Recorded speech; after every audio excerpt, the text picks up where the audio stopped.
Zoe posts a TikTok from a rooftop bar captioned soft saving era, and it gets 40,000 likes. She means it too. She's done with hustle culture, done with sacrificing her 20s for a retirement she can barely picture. She spends on the trip, the dinner, the concert, tickets. She feels good about it, genuinely good. 6 months later, she's got $290 in savings and a credit card balance. That's stopped shrinking. Here's what almost nobody talks about in the soft saving conversation.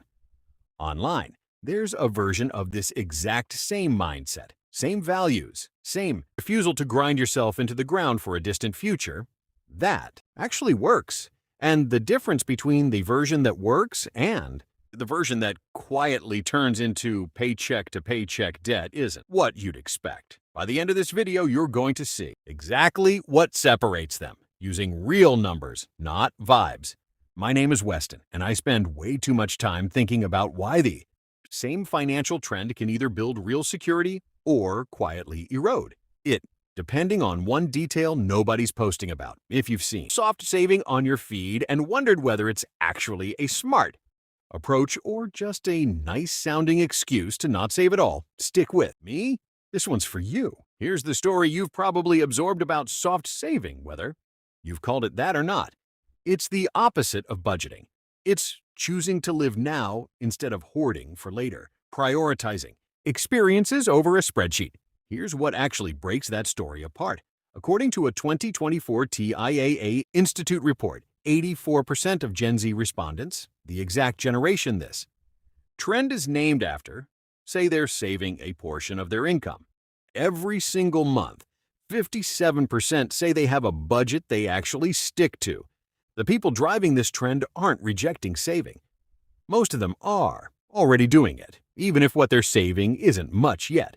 The trend was never really about not saving. It's about something else entirely, and almost nobody covering it says what that actually is.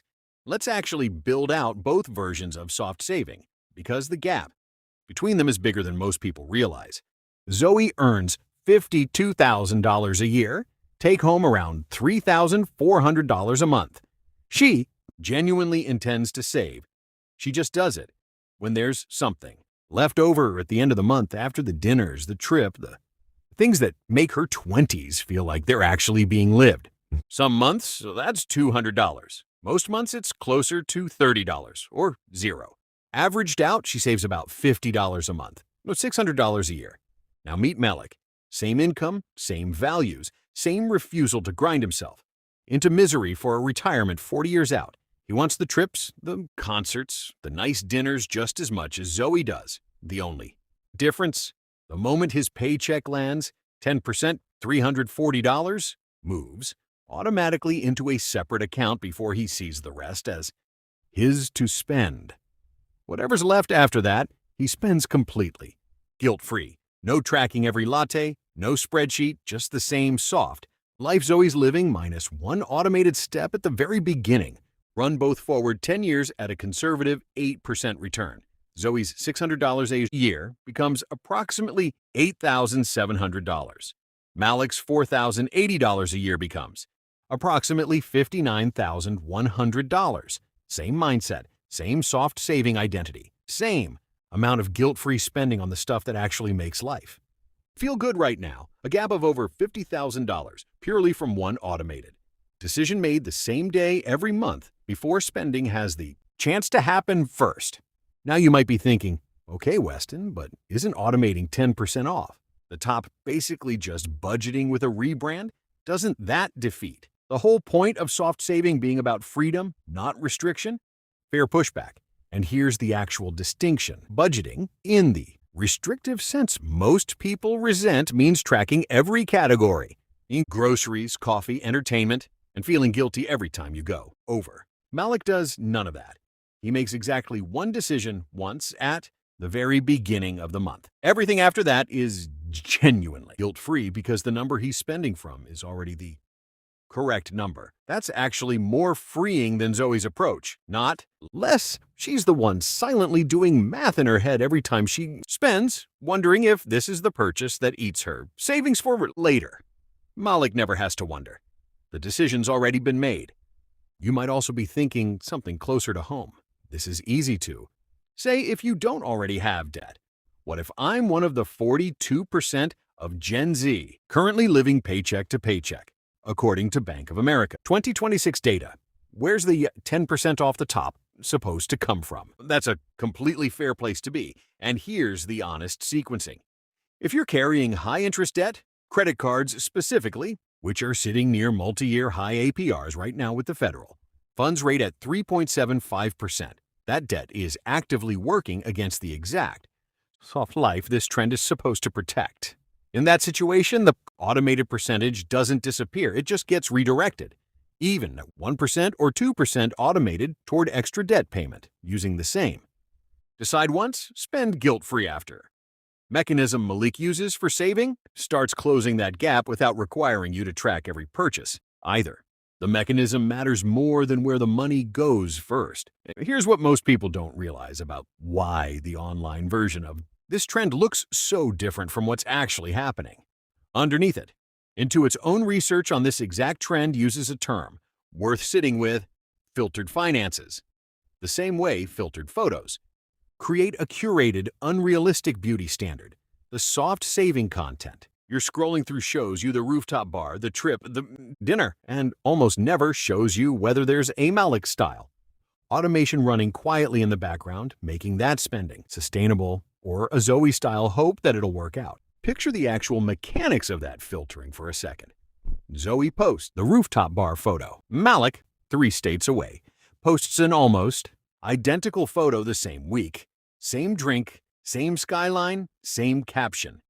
Energy. From the outside, their financial lives are indistinguishable. The entire $50,000 difference between them is happening in a banking app neither of them is filming. On a day of the month, nobody's capturing content on. That's the actual shape of filtered finances. Whereas that's applied, not that anyone's lying, just that the part of the story that actually determines the outcome has no visual, so it never makes the feed. The same research found something that should genuinely reframe how you think about this generation's finances. Gen Z would rather talk about politics or their sex life or parenting struggles than talk about their actual salary or savings, which means the version of soft saving you're seeing on your feed is almost never the full picture. You're seeing the spending half of the equation and almost never the structural half, because that part doesn't get filmed for a rooftop bar caption. This is roughly the halfway point of this video, and here's the thing, worth carrying forward from everything so far. The trend itself was never the problem.